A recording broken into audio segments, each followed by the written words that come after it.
Il n'y a pas de prompteur, non? On peut Non, lire. il y a pas.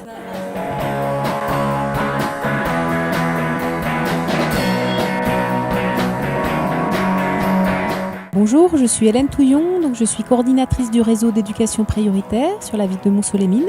Donc je travaille sur des projets pour améliorer la réussite des élèves dans tous les domaines, de la petite section de maternelle jusqu'au lycée.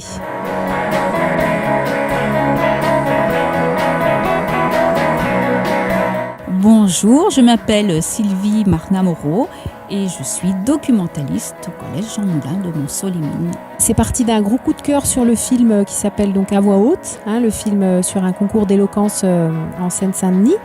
Donc au début de l'année, on a trouvé que c'était intéressant de pouvoir travailler l'oral avec les élèves, qu'ils soient à l'aise pour s'exprimer. On trouve que c'est important d'être à l'aise à l'oral. À l'école, on travaille beaucoup l'écrit, mais pas beaucoup l'oral. Donc on est parti un petit peu de ce thème-là au départ.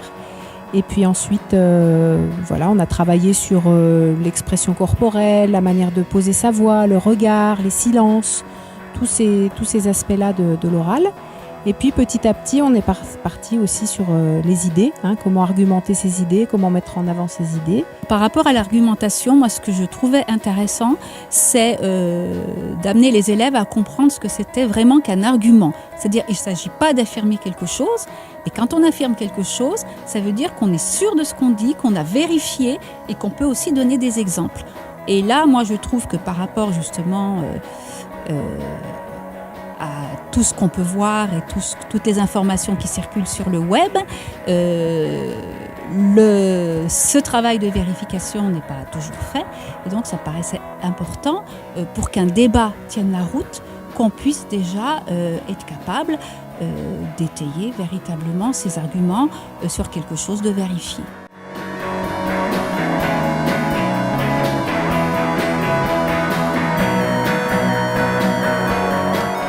Même avant le débat, quand on a travaillé sur l'expression corporelle, ces choses-là, on avait l'avantage d'être en demi-classe, donc avec une douzaine d'élèves. Donc là, c'est vrai qu'on peut vraiment les faire se déplacer, faire des gestes, quelque chose qu'on ne peut pas toujours faire quand ils sont assis à leur place. On se mettait debout en cercle, donc c'était un petit peu nouveau quand même pour eux. C'était des pratiques pédagogiques auxquelles ils ne sont pas trop habitués.